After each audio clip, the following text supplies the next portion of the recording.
Sering banget kan di tempat kerja, apa yang kelihatannya aman itu sebenarnya cuma ilusi aja. Nah, kali ini kita bakal bahas sebuah cerita yang, wah, bener-bener nunjukin bedanya keselamatan yang cuma di permukaan sama budaya keselamatan yang asli. Bebek di kolam. Kira-kira apa ya artinya? Kedengarannya aneh kan? Tapi percaya deh, di beberapa lingkungan kerja, ini bukan omongan biasa.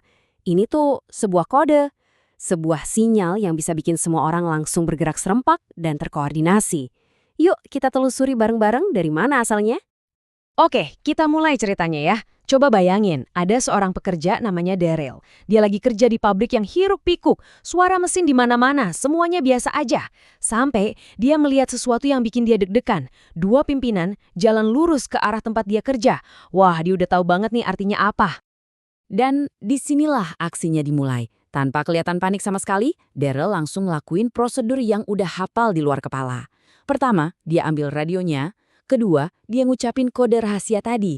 Ketiga, diulangin lagi biar pasti. Urutan ini nunjukin satu hal yang penting banget. Ini tuh bukan pertama kalinya mereka ngelakuin hal ini. Dan boom, kayak ada tombol yang dipencet, seluruh area kerja itu langsung berubah jadi panggung sandiwara.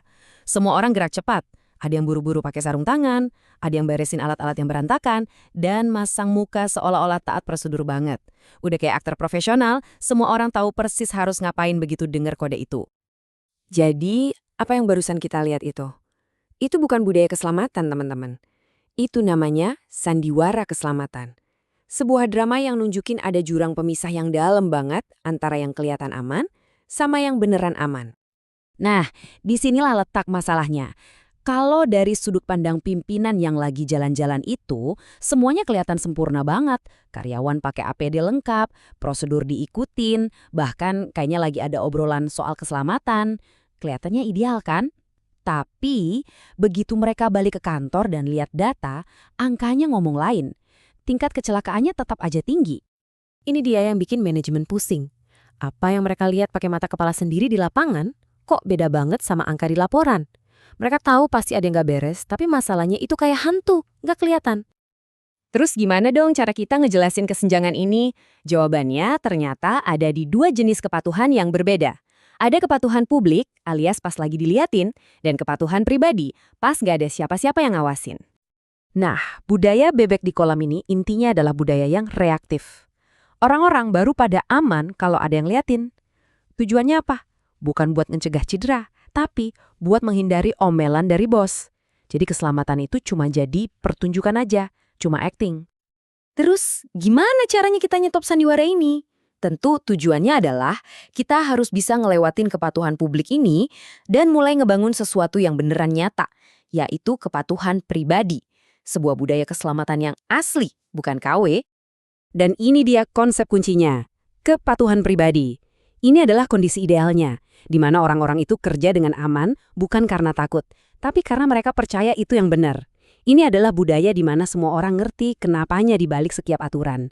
Jadi motivasinya datang dari dalam, buat ngelindungin diri sendiri dan teman-temannya. Biar gampang, bedanya gini aja deh. Di budaya bebek di kolam, orang bertindak aman karena mereka harus. Ada paksaan dari luar. Nah, kalau di budaya kepatuhan pribadi, orang bertindak aman karena mereka ingin. Nah, pergeseran dari harus ke ingin, inilah kuncinya. Dan hasilnya, budaya kerja yang kayak gini itu bukan lagi soal akting di depan atasan, tapi soal keyakinan bareng-bareng. Fokusnya jadi bergeser dari yang tadinya jangan sampai ketahuan. Jadi, jangan sampai ada yang celaka. Keselamatan itu bukan lagi cuma tulisan di buku peraturan, tapi udah jadi nilai yang dipegang teguh bersama. Jadi intinya perjalanan dari keselamatan yang cuma acting-actingan ke kepatuhan pribadi ini adalah hal yang paling mendasar. Cuma ini satu-satunya cara buat bener-bener nurunin angka kecelakaan dan nyiptain lingkungan kerja di mana semua orang ngerasa aman beneran, bukan aman pas lagi diliatin aja. Nah, sekarang pertanyaannya buat Anda. Setelah kita ngobrolin ini semua, coba deh kita refleksi sedikit. Apa ya kode rahasia di tempat kerja Anda? Ini pertanyaan penting loh. Coba deh pikirin baik-baik. Mungkin kodenya bukan bebek di kolam. Mungkin kodenya itu email pemberitahuan kalau bos besar mau datang. Atau bisa jadi cuma lirikan mata dari mandor kan? Apa sih sinyal di tempat kerja Anda yang bikin semua orang mendadak jadi anak baik dan taat aturan? Nah, ngenalin sinyal itu adalah langkah pertamanya. Oke, dan kita tutup pembahasan kali ini dengan satu pemikiran ini ya. Pada akhirnya, tolok ukur budaya keselamatan yang sesungguhnya di sebuah perusahaan itu nggak akan kelihatan pas lagi ada audit atau inspeksi. Justru, itu kelihatan di saat-saat sepi, pas nggak ada siapapun yang ngawasin. Nah, itulah keselamatan yang sejati.